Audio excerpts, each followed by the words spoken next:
પણ જીવનમાં એક એવું બી દાન છે કે જો આપણે કદી ન કરી હોય તો આપણે પરમાત્મા પાસે ફરીથી જીવન માગવું પડે છે કે પરમાત્મા તું મને જીવન ફરીથી આપ.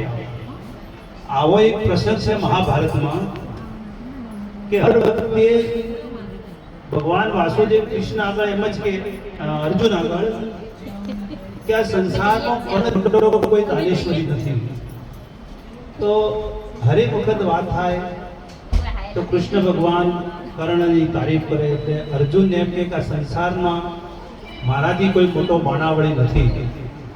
છતો પણ ભગવાન કર્ણના કેમ વખાણ કરે છે? તો કે ચલ આજે આપણે કર્ણની પરીક્ષા કરીએ. તો આ બંને બ્રાહ્મણનો વેશ લઈ અને આપણે જવાનું. તો સૌથી પહેલા આપણે યુધિષ્ઠિર પાસે જઈએ અને આપણે એને ખાલી એટલું જ કહેવાનું કે ભાઈ મારા બાપા મરી ગયા છે તો એમના અગ્નિ સંસ્કાર માટે ચંદનનું લાકડું મારે જોઈએ છે. તો યુધિષ્ઠિર પાસે ગયા તો વાસુદેવ કૃષ્ણ તો એમની માયા લગાડી અને કહ્યું ભાઈ કે આપણા ભંડારમાંથી જેટલું ચંદન જોઈતું હોય લઈ લો. પણ ત્યાં ગયા તો એકદમ ભીનું ચંદન. તો ભીના ચંદનથી કઈ અગ્નિ પ્રગટ ન થાય. એ પછી ત્યાંથી બહાર નીકળ્યા એટલે ભગવાન વાસુદેવ કે ચલો આપણે કર્ણ પાસે. કર્ણએ નવો સુંદર મહેલ બનાવેલો ચંદનથી. એટલે કર્ણના દરબારમાં પ્રવેશ કર્યો અર્જુન અને ભગવાન વાસુદેવ. અને કર્ણને કીધું કે ભાઈ અમારે ચંદનના લાકડા જોઈએ છે ચિતા માટે. તો કર્ણને કીધું કે ભાઈ જાઓ મારા ભંડારમાં જેટલું લાકડું જોઈતું એટલું લઈ લો.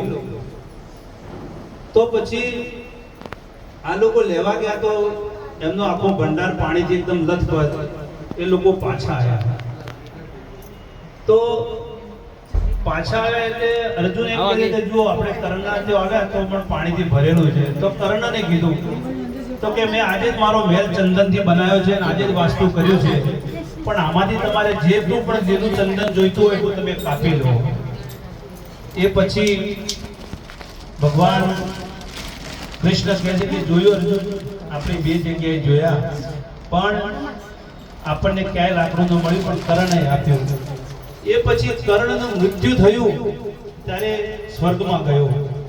એટલે સંસારના હરેક વ્યક્તિ અગર જો દાનેશ્વરી કર્ણ નથી તો કોઈ મોટું છે નહીં. તો જ્યારે એને સ્વર્ગમાં સ્થાન મળ્યું તો જ્યારે ભોજન કરવા બેઠો ત્યારે એની આગળ સોના ચાંદી હીરા મોતી આ બધું એની થાળીમાં પીરસેલું કે પ્રભુ મને કેમ તમે આવું કર્યું કે મારા આજ્ઞાથી તો કોઈ ઇન્દ્ર જેવા ઇન્દ્ર પણ. એટલે આ તમને બધું પીરસવામાં આવ્યું છે. જો એ તમે ખાઈ શકતા હોય તો ખાઓ. એ પછી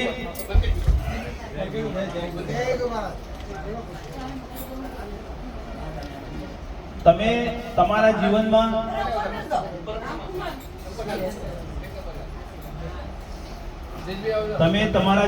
કોઈને અન્નનું દાન કર્યું નથી.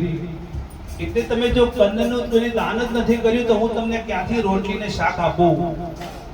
એટલે કર્ણ ભગવાન પાસે પ્રાર્થના કરે છે કે મને એક જન્મ ઓર આપો કે હું આ સંસારમાં જાઉં તો અન્નનું દાન કરી શકું.